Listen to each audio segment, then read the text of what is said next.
یہ دروز لوگ خود بھی مسلمان ہی ہوا کرتے تھے، جیسا کہ پہلے بھی ہم نے جانا ہے۔ تو آخر پھر اس دور میں اچانک سے ایسا کیا ہوا تھا کہ جس کی وجہ سے نہ صرف یہ لوگ الگ ہوئے بلکہ ایک سیپریٹ ریلیجن بھی بنا لیا؟ تو دوستو، اس سوال کا جواب جاننے کے لیے ہمیں ہماری دنیا کے اتہاس کے ایک مشہور حکمران حاکم بی اللہ کی طرف چلنا ہوگا، کہ جس کو دروز ریلیجن میں مانو ایک خدا کی طرح دیکھا جاتا ہے۔ یہ وہی حاکم بی اللہ ہے کہ جنہوں نے 1996 عیسوی سے لے کر 1021 عیسوی تک مشہور فاطمی سلطنت پر راج کیا تھا۔ اس سے پہلے بات کر لیں اگر حاکم بی اللہ کے بارے میں، تو میں آپ کو بتا دوں کہ حاکم بی اللہ ہماری دنیا کے اتہاسک پنوں میں ایک بہت ہی زیادہ کنٹروورشل کیریکٹر ہیں۔ وہ اس لیے کہ جہاں ایک طرف آج بھی ہماری دنیا میں بہت سارے لوگ ان کو اپنا ہیرو مانتے ہیں، اپنا خلیفہ، اپنا آئیڈیل، اپنا امام اور نہ جانے کیا کیا مانتے ہیں، تو وہیں دوسری طرف کچھ لوگ ایسے بھی ہیں کہ جو ان کو نیگیٹو وے میں یاد کرتے ہیں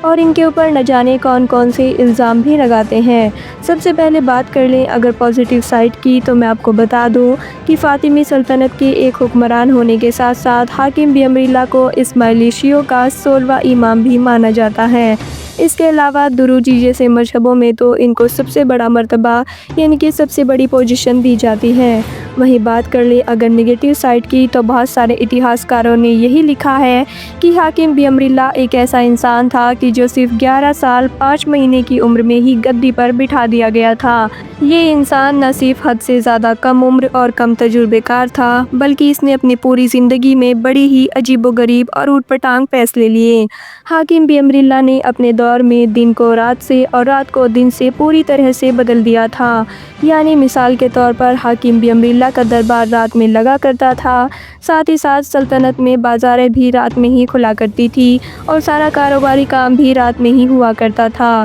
وہیں اس کے الٹ دن کو سونے کے لیے خاص کر دیا گیا تھا، لوگ سویا کرتے تھے اور آرام کیا کرتے تھے۔ حاکم بی اللہ کے اوپر ایتہاسک کتابوں میں سنی ویرودھی ہونے کا بھی آروپ لگایا جاتا ہے۔ ایسا مانا جاتا ہے کہ حاکم بی اللہ نے اپنے دور میں فجر کی نماز پر پوری طریقے سے پابندی لگا دی تھی، اور جو بھی اس پابندی کو توڑتا ہوا نظر آتا تھا اسے سخت سے سخت سزا دی جاتی تھی۔ اس کے علاوہ سنی مسلمانوں میں رمضان کے مہینے میں پورے اہتمام کے ساتھ جو تراویح کی نماز پڑھی جاتی ہے، اس کو بھی حاکم بی اللہ کے آرڈر پر ختم کروا دیا گیا تھا۔ چائے اور مچھلی جیسی چیزوں پر پابندی لگا دی گئی تھی۔ اگر کوئی بھی انسان مچھلی پکڑتا ہوا یا چائے کو کنزیوم کرتا ہوا پکڑا جاتا تھا تو اسے بھی سزا دی جاتی تھی۔ اس کے علاوہ بھی مانا جاتا ہے کہ حاکم بی اللہ نے بہت ساری چھوٹی موٹی باتوں پر بھی اپنے بہت سارے وزیر یا پھر قاضی یا اس طرح کے عہدے پر بیٹھنے والے لوگوں کو قتل کروا دیا تھا، جس کی وجہ سے اونچے اونچے پدوں پر بیٹھنے والے بہت سارے لوگ تو صرف خوف کی وجہ سے ہی مصر چھوڑ کر بھاگنے پر مجبور ہو گئے تھے۔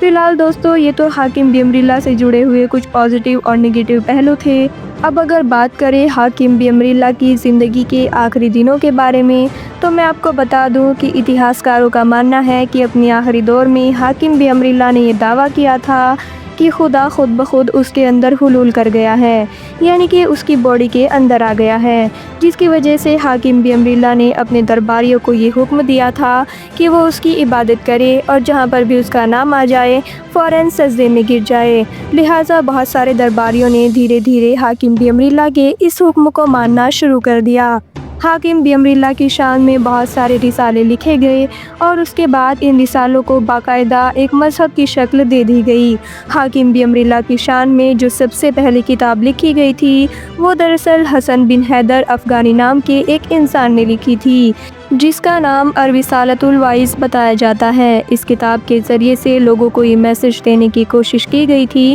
کہ حاکم بی اللہ مجسم خدا ہے، یعنی خدا کا مجسمہ، تو اس لیے حاکم کی عبادت کی جائے۔ مگر دوستو، اس دور میں مصر میں رہنے والے زیادہ تر لوگ حسن بن حیدر افغانی نام کے اس انسان سے ذرہ برابر بھی راضی نہیں تھے۔ اس لیے لوگوں کے بیچ میں غصہ پیدا ہو گیا، اور پھر ایک دن جب حسن بن حیدر افغانی نام کا یہ انسان بازار سے گزر رہا تھا تو لوگوں نے اس کو قتل کر دیا۔ کچھ وقت کے بعد حاکم بی امراللہ کی طرف سے اپنے مذہب کی تبلیغ کا کام حمزہ عزوزانی نام کے ایک انسان کو دے دیا گیا۔ نہ صرف ذمہ داری دی گئی بلکہ اس کی حفاظت کے لیے کچھ سپاہی بھی دیے گئے تاکہ اس کی جان کی حفاظت کی جا سکے۔ حمزہ عزوزانی نام کے اس انسان کو دروزی مذہب میں حد سے زیادہ اہمیت دی جاتی ہے، کیونکہ اس انسان نے شروعاتی دور میں دروزی مذہب سے ریلیٹڈ بہت ساری کتابیں لکھی تھی۔ یاد رہے دوستو، بالکل اسی دور میں ہی ایک ترک شخص جس کا نام محمد بن اسماعیل الدروزی تھا،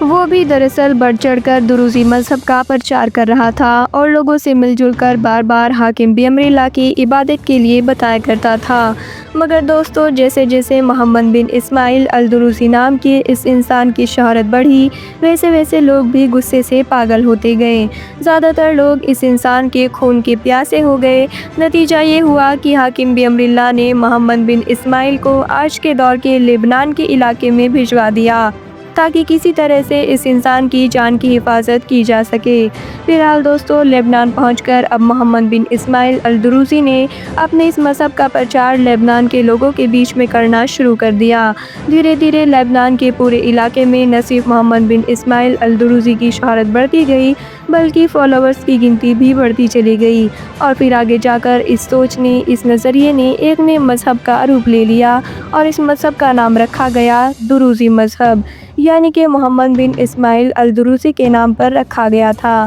دوسری طرف فاطمی سلطنت کے حکمران، یعنی کہ جس کا نام حاکم بی امراللہ تھا، اس کے بارے میں یہ مشہور ہے کہ وہ اکثر رات کے اندھیرے میں اپنے گدھے پر سوار ہو کر باہر گھومنے جایا کرتا تھا۔ ایک دن جب حاکم بی امراللہ گدھے پر سوار ہو کر رات کے اندھیرے میں اپنے شہر سے باہر گیا تو پھر کبھی واپس لوٹ کر نہ آ سکا۔ لوگوں نے اسے ڈھونڈنے کی کافی کوشش کی، مگر ڈھونڈنے پر لوگوں کو حاکم بی امراللہ کی بجائے صرف اس کے گدھے کی لاش مل سکی، اور اس کے علاوہ حاکم بی امراللہ کے کچھ کپڑے تھے کہ جو خون میں سنے ہوئے تھے۔ اس لیے حاکم بی امراللہ کے فالوورز کا آج تک یہی ماننا ہے کہ اس رات حاکم بی امراللہ کا قتل نہیں ہوا تھا، بلکہ وہ تو ہماری اس دنیا سے غائب ہو گئے تھے، یعنی کہ پردے میں چلے گئے تھے۔ قیامت کے دن وہ واپس آئیں گے اور پوری دنیا کا حساب کتاب کریں گے۔ یہی نظریہ بالکل دروزی مذہب کو فالو کرنے والے لوگوں کا بھی ہے۔ وقت گزرتا گیا اور دھیرے دھیرے دروزی نام کے اس مذہب میں بھی کئی بڑے بڑے اور مشہور لیڈر پیدا ہوتے رہے،